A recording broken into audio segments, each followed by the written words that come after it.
Great. Well, thank you. Well, a tough act to follow. I mean, Dan this morning on there and DNS, and of course now I know I can't trust DNS, and then hearing about all the problem with PKI, I can't trust certificates now. I don't know what to trust anymore.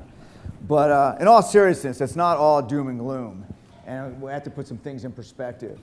But what can we do to move the needle? So what I'm going to share with you is something we do annually, is what we call an online trust audit. And really, our goal here is to move the bar. And anyone here says that, well, we're compliant. That's not enough. So what we do is we look at security best practices, SSL best practices, domain protection, DNS, as well as privacy. And really, we try to score. We use an algorithm. It's weighted analysis. And every year, the criteria changes a little bit. So I'm going to share a little bit on this. Our goal is to highlight those companies that are doing the right thing. You know, we won't shame people.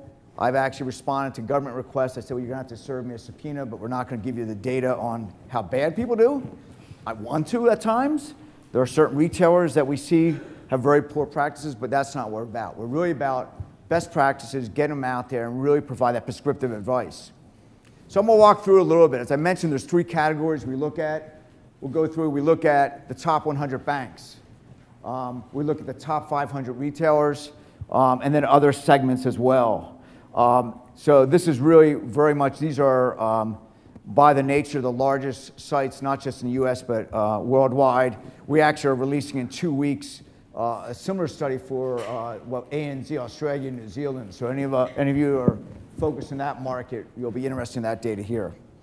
So I also want to give a shout out to DigiCert. The last 2 years, they have done a great infographic. Where's Travis? Is Travis here?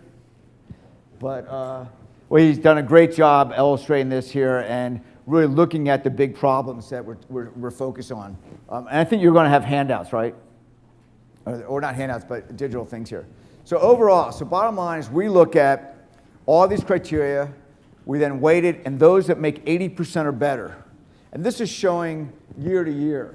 And the bar gets raised every year. For example, last year, in you know, if you had a 1024-bit cert, that was okay. This year, you get negative points for that. You get bonus points, and we'll go through EV certs.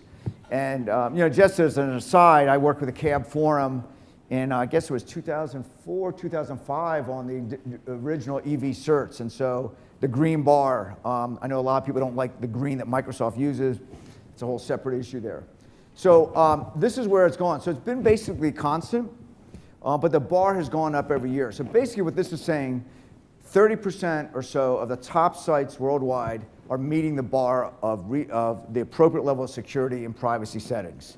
Not very positive. This here gives you a little bit of tracking as we look at the segments. So really, if you look at the Internet Retailer 100, the Internet Retailer 500, in some cases you see declining levels. And that's really measured by the increased requirements on server security, domain protection in different areas here. The banks have done a great job. So I'm not sure, how many of you work in the financial services or have customers in there? So banks have recognized, you know, that they're under attack every day. The DDoS attacks, there are lots of different issues with them, the phishing. So they've really recognized the pains of their brands. And then, not surprisingly, we evaluate our own members. Now, technically, we should be at 100% because the companies that are our sponsors and underwriters of us have recognized these issues. So this is not a bragging point of look how great we are. This is really saying that we expect that if you're going to be involved and work with us. And DigiCert's in there, and we'll, you know, and they've made the honor roll, I think, for the last 3 years. So great job to Ben and the team here. We recognize, I mentioned, the top companies, the top brands. So every year, in partner with the Internet Retailer magazine, we recognize the top sites. And so this year, this is the top 10 scoring of the 500. And what's interesting here is it's one names you recognize clearly, but there's some others like Books A Million or Jack Threads, maybe not the top sites you're aware of. And really what this slide's about, it's not just being the biggest of the biggest. Books A Million, I think, is only like $21 million a year sales. And I say only when you look at the 500 retailers, that means that they're able to achieve these standards that we're put forth here. So again, I want to really drill into the SSL part of this here. But again, we look at the different categories here. Domain and brand protection. How many of you are aware of DMARC? Know what DMARC is? Wow. How many of you are concerned about email spoofing and forging? You should be, because that is a day after day when Dan was talking about vulnerabilities. It's the simple things. It's not how strong of a password is.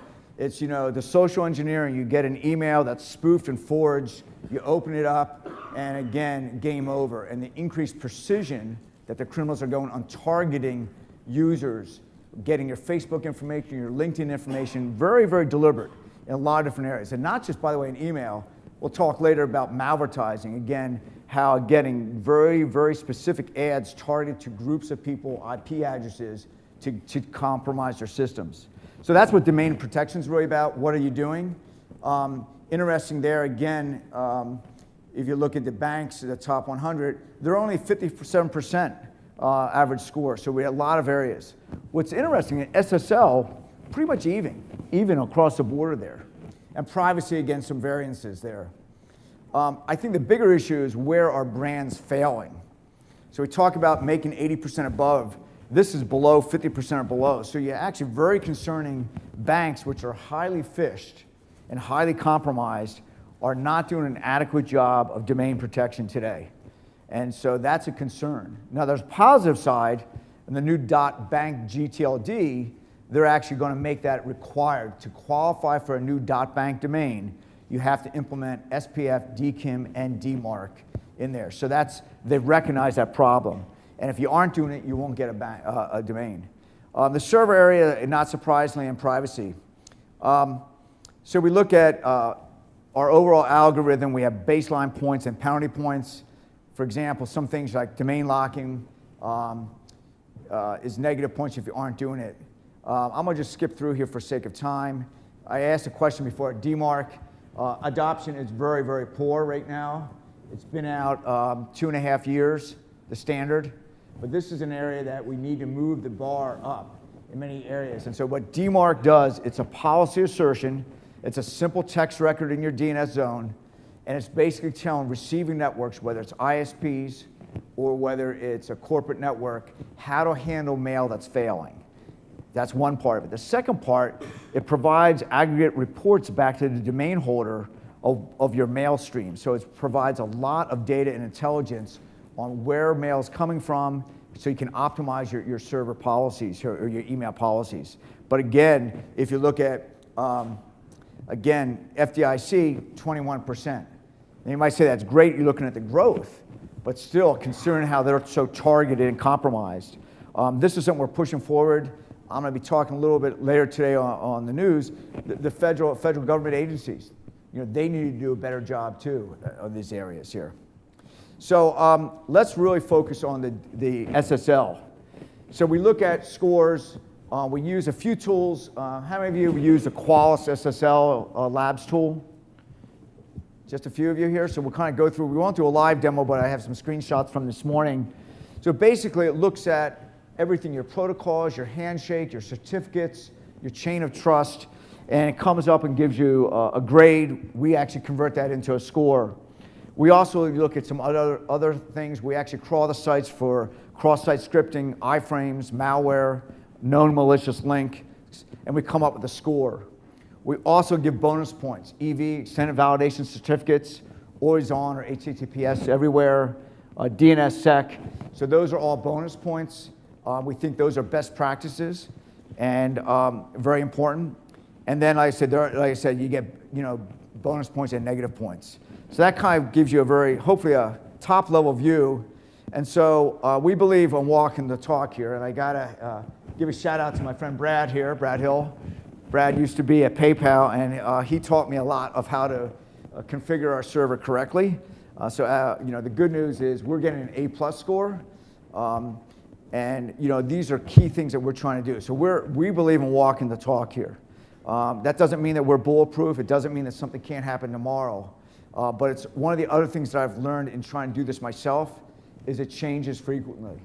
And it's kind of embarrassing when someone calls me and said, oh, you have a certificate chain issue. But the point is, it requires ongoing review. Things change. And I don't even consider these technical issues. I consider these operational. And all too often, when we look at in our audit of these 1,000 sites, we'll find major problems. So obviously, the beast attack, we're all aware of that. Heartbleed were key issues out there. But for example, right now, there's other issues coming up, and I'll touch on. So we look at these scores here. EV certs, what's interesting is on the banking sector, I shared how low they are on domain protection from email, but the banks, 64, almost 2/3 of them, of the largest banks, have adopted EV certs because they want to have that trusted mechanism for consumers when they visit their sites. So there's a disconnect there. So the website there sees that because that's something visible. They haven't been able to figure out how to manage the email streams and that side. And that's primarily different groups within the organization. So kudos to DigiCert for really driving that. And the other one is always on SSL or HTTPS everywhere. Again, they recognize the evil twin scenario, the fire sheep issues that have been in the past, so to secure the entire session and encryption of there. So it's not just when you log on, it's everything in there. So the banks have done a great job in those other areas, and that has driven their overall score up. So that's a highlight of there. Any questions? I want to make this interactive. I'm going fast, but I want to make sure that we get to some of the meat of this. Any surprises? How many of you have always on SSL or HTTPS everywhere on your own site today? Wow, we have a lot. The good news is there's a lot of upside here to move forward here. How many of you are running DNSSEC on your site? It's 3 of us, I think. Wow, why not? Any issue? Anyone share? Give me why you're not okay. So I did look at, by the way, DigiCert. Kudos as of this morning. You guys are getting an A, so good job there. So you guys keep your job there. But again, the point here is you need to be checking this daily because things can change. And one of the challenges in SSL configuration is the site's running fine, your certificate's being rendered fine, no one's complaining about other issues, and then we aren't looking at the SSL implementation. And so this is great, the DigiCert. And again, Brad, A-, I'm a little concerned you're slipping there, but but this is good. And so what is here? It says, SHA-1. You guys should know better than that. So, and I do want to thank, one of the challenges is, for me, I'm not an expert in this stuff. And the team at DigiCert, when we were aware of the SHA-1 versus SHA-2, I reached out to them, we got a new certificate. But it's a very interesting thing because I no longer have root control of my server because we're now having a web development company manage it, and through their hoster. And they said, well, there's no reason for you to upgrade to SHA-2. I said, well, yes, there is. And then they went back to their hoster, and I don't want to say who it is. And it was great. The team from DigiCert got on the phone, got on the email string, and really helped educate them. And so there's that challenge on here. But, it's again, why should you make these changes? And people, it's not broken. I don't see a threat today. But those are things that we have to move forward to. So when you go through, we look at a lot of things here. And this is using the SSL tool from Qualys, and there's other companies there. And there's a lot of things that we look at here. So for example, everyone should be having a 2048-bit cert. I think everyone knows that. We still find a fair amount that don't have that there. The SHA-2, again, an issue there as well. So these are things that we're looking at. So we take these factors, we then put scores on them, and that's how we come up with our algorithm. So we're using their tool and their scanning of that. And I encourage you to do this. And maybe you set a reminder or you run a script. Qualys, I believe, makes their code available. I know, is Ben here, Ben Wilson? Yeah, Craig, in fact, DigiCert has a tool, and I think someone is going to talk about it a little bit later. Is that right? Is that right? You have yeah. So, yeah, we have something very similar. Yeah. But, so there's some of this code's out there, and there's tools to use, my point there, again. So to run that, but there's ways to script this so automatically, or set a reminder. I mean, if you don't want to run a script, this is really simple. It takes about 5 minutes. Set a reminder once a week. You know, once a quarter is not enough, someone said, you know. The other areas, so that was the authentication side there. I'm just giving you a little bit of the things that we're finding that are mistakes out there, common areas. We look at the protocol details here, and so there's a tremendous amount of information. So this has been recently updated. It shows, for example, the beast attack and the poodle attack vulnerabilities that we're aware of. A lot of other issues, forward secrecy, which is really important. And so these are screenshots from our site as of Tuesday. There's areas that we could always do better. Like HSTS, again, are you supporting that? HSTS, always on SSL, I kind of combine them sometimes. I know that's not technically right. So we look at those areas, and those are areas, again, that we find are common areas. A Heartbleed, you know, whether it was through the media and everything, people acted on that. So I think Heartbleed, relative today, we're not finding issues. When we did our test and the data in May, we had a fair amount of vulnerabilities out there. Forward secrecy, that's a really important area too, as you're thinking about that with your certificates and your site configuration. Any questions on this area here? Am I losing you? Is this too much? Do you want me to go deeper detail, or you just guys want to get to lunch, go to the Beatles? So those are areas to really be thinking about. There is a lot of low-hanging fruit, and most of this stuff doesn't cost you anything to do. And most of this is easily configured as well. One of the biggest challenges is people sometimes just click the boxes on their configuration. You know, well, SSL 3.0 must be better than 2.0, so I'm gonna click it. You know, and not going back and recognizing that. And I also recognize people are very apprehensive to change, because if they're afraid of changing stuff, what happens to their server? What happens to other browsers that aren't supported? So we have to consider here. This is actually some of the things that we, in our school, are scoring. Again, TLS 1.2 is really important. A lot of sites are still running 1.1, so that's an area that I think is really important. I think everyone just through the certificate renewal process, but one of the things is, and you've probably heard this from DigiCert, your customers should not have their certificate notification renewal to an employee. It has to go to an alias, because what happens when an employee leaves, then you aren't getting a notification. And I had a very humbling experience last year. I was doing a demo with DHS, talking about EV certs, showing the green bar. Guy in the audience says, well, what's the red bar mean? It expired in the middle of my demo to them. And the reason is, I used to be at Microsoft, and that certificate notice went to my old alias at Microsoft, and they got a bounce. And, you know, unfortunately, I didn't know about that. So that was a key learning, what you call a teachable moment there. So it was humbling. It shows that what happens, and something to think about. MD5, again, I think, again, none of this stuff is new, but these are the things that people are not that are overlooking. And I think part of China, and these are some of the biggest e-commerce sites that aren't understanding it. They're thinking, is your shopping cart working? Is their credit card working? Is all the things in checkout? But they're not focusing on this key part of the infrastructure, which puts them at a key risk. So again, if we look at the different segments, how have they progressed? So understand the bar is going up every year, and the criteria. So the good news is in certain areas, we've got better progress. Overall, the retailers, though, haven't kept up here. Again, if you look at the overall scores, 3 or 4 percentage points drop this past year, whereas the banks have gone up slightly.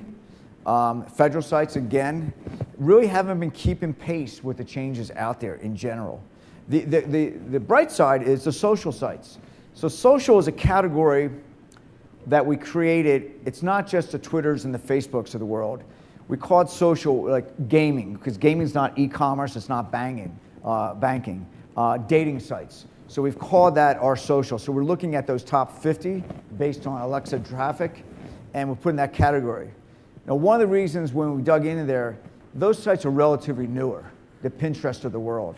So they have, their architecture is a little more homogeneous.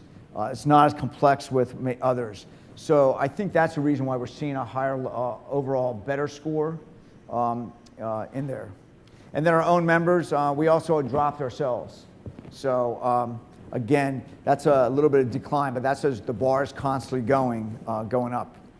EV cert adoption is something we track very much, and I believe very firmly in EV certs are great. I wish we had a better authentication process and verification process of the sites we went to. We talked last night of what else can we add to the bar, and I know Ben and others and Jeremy working with the CAB Forum. I think it's a great progress here. So great growth in EV certs, but again, as you look at the segments, some of the percentages haven't grown as much as we want. So, but again, I highly encourage that, and we're seeing overall growth very high. But again, still only 2/3 of the banks. And again, it's going to be interesting where that goes there. And I should go back to when we talk about the banks, the new .bank GLT, as well as the new .trust GLT and the .insurance and a few other restricted domains are going to require extended validation certificates. So, so that's going to be a great thing for driving the business in that area, but also the security. Some of them are going to also require DNSSEC. So a lot of things that we're putting in place here, we're very happy to see that they're taking that advice. So the whole idea is to make those new domains, that ecosystem, much more trustworthy in their areas. I mentioned privacy. And you know, security guys hate privacy. It gets in my way. And when I was at Microsoft and I moved from the email side to the browser side, and I had the security and privacy side, and I was constantly arguing against myself. I want all this data, and the more data I have, the better secure we can be. But then comes that responsibility of the data we have. What happens if that URL string has PII in it? And what do we do with it? How do we analyze that reputation of that? And those are those concerns.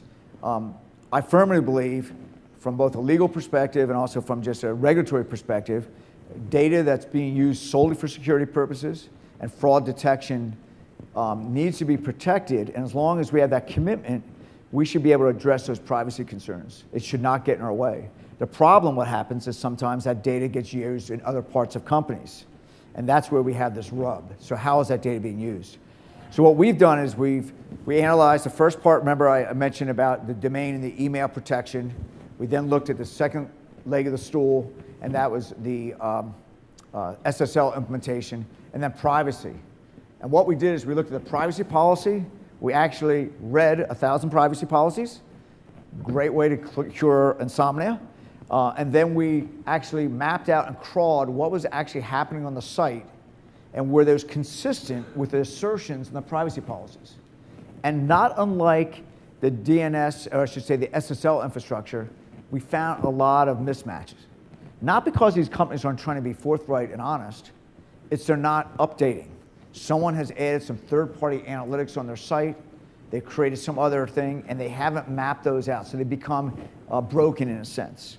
So we look at best practices and privacy policies, and then we look at bonus points of something called layer policies. Are they bilingual? Are they meeting, for example, state of California?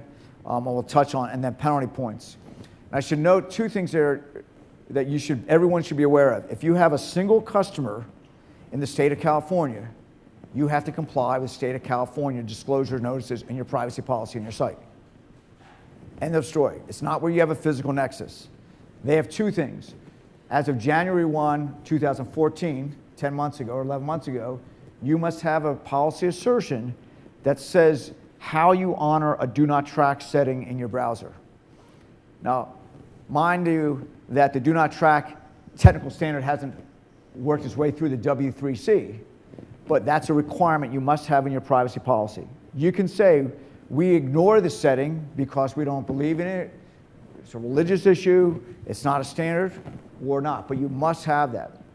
January 1st of this year, state of California now has a new requirement for minors under the age of 18. If you collect any information on someone under the age of 18, you must have the ability that they can erase it or delete it. And this really was targeted and for consumers and primarily high school students that were putting up images that they now recognize are going to be somewhat detrimental to the college application. You know, the red cup that some of you I've seen with that out there in the drunken pirate hat. But those are the concerns on there. But the point is, it's not just limited to photos. So these are the things that you need to be thinking about in your privacy policy. Is your site compliant with state of California? And this is a separate whole issue, is that today we don't have a standard definition. There's 46 different states, and there's a very complicated area. So I encourage you to be thinking about that. That said, that will be a new criteria we'll be evaluating against. And again, the state of California has also come and requested our information. And again, I've also told them that they have to get a subpoena. We won't share the data of who's not compliant, because we're not an extension of a regulatory agency here. So those are some things there, and we look at here. So that's how we get this overall privacy score. So again, not to be surprising, I'm not bragging, our members are walking the talk. That number should even be higher. But we see different areas there. What's social sites, what's really showing here, have a pretty good one. It doesn't mean that I agree with their privacy policies, but they have clear disclosure and notices out there, and they're doing what they say on there. And what's interesting is the news sites, the media sites that too often criticize what we're doing in business are the worst offenders. Why is that? Not because they're the worst offenders, it's because they have the most liberal data sharing. They are dependent on ad revenue, and they'll do anything they can get. And so they're sharing data, they're sharing user profile information, they're working with data brokers and different things, and that drives their overall privacy score down here. So layered notice, again, layered notice is that short notice you get to and you click through. It's really staccato statements. You know, we do not collect third-party data on these issues. We do not share, or we do share. Click for more information. The whole idea that we're pushing is that privacy notice needs to be readable for the average consumer. The reality is they're written by attorneys for attorneys, and you can't get two attorneys to agree what any of this stuff says. So, and I hate to say that, that's a problem. That's a mindset that the way privacy policies came. We need to shift that. And we have an opportunity collectively, make them really concise. And then, you know, if someone wants all the legalese, click here for more information. That's the concept of a layered notice and a layered short notice. Easy to do. Visit our site, we've done it. Publishers Clearinghouse, they went from a 5,000 word privacy policy in their long down to less than 400 words. It can be done. And I know Facebook has done some similar things out there. I haven't analyzed the actual word count. Do not track disclosure, not surprisingly. Most companies aren't doing it, they don't know about it, or they haven't activated it. So again, a quarter of the retailers, a quarter of the news sites, this is where the state of California wasn't happy to see that. And you know, basically I told them, well, you know, here's the sites, you can go read their privacy policies and see what you find there. The other one is tag management systems. And I know Dan and I were talking about the complexities of the ad space today and measuring all the tags that are being firing on when you visit a site. Tag management systems, having a system in place can really help a site that's dependent upon advertising and third-party content understand what's going on. So we see that as a best practice. So it's interesting that the news and media sites, which have the worst privacy score, but are the most dependent upon ad revenue, have a very high relevance there. They're not doing it for privacy reasons. They want to make sure it's the monetization side. So, and again, I'm not dissing them. It's just one of the things. So we look at all these things combined. So again, you can see there's over 50 data points. Depending upon the issues, we have different weighting on them, and we come up with the aggregate score. This is the layered notice I mentioned, Publishers Clearinghouse. I was off by a few words here, but again, the whole idea is increase transparency of what you're doing. And you know, I may not like the actual layout, but it's simple to do. And a lot of sites are moving to that. It is a best practice. I do expect certain states to mandate this going forward. So it's not hard to do. I think, again, these should be written for your parents or your sister or brother that aren't privacy or technical experts. And then you have all the legalese that covers all your concerns down below. So I think we have some time here. I think just a few call to actions that are really important. Continue to monitor on everything you're doing. I think we know that, but it's the simple things. The email side of things, you add a new mail server, a new IPS address. Is your SPF records, your text records that lists all those domains current? Are you signing? We find a lot of mail that they add new servers, and those servers aren't signing outbound mail. And that's where that concept of DMARC that I mentioned before can provide you that report is really important. Your server configuration, I mentioned again, it's a changing landscape. You know, whether it's SHA-1 or SHA-2, we're going to see those things. Set up a reminder, set up a script. These are operational things. You know, make sure you're aware of it. Again, the alignment on privacy policies, again, it's a moving landscape. And the last part there, and some of you may be following me online, I'm very concerned about perhaps the most targeted and most damaging attack vector today. It's third-party content that's coming through your site. Primarily through the ad networks today, but it really can be any content. If you're opening your site for syndicated content, again, the criminals are recognizing it's a very efficient and vehicle to compromise users today. You go to a trusted website, you know not to click on the link, and just by the very nature of third-party content, whether it's news or stock tickers or ads being served, and that's a big concern today. So with that, we have a few resources here. I'm happy to take some questions. Hopefully I didn't lose you here. Hopefully I didn't overly scare everyone. But again, the good news is there's a lot of companies that are trying to do the right thing and are really embracing this. Questions?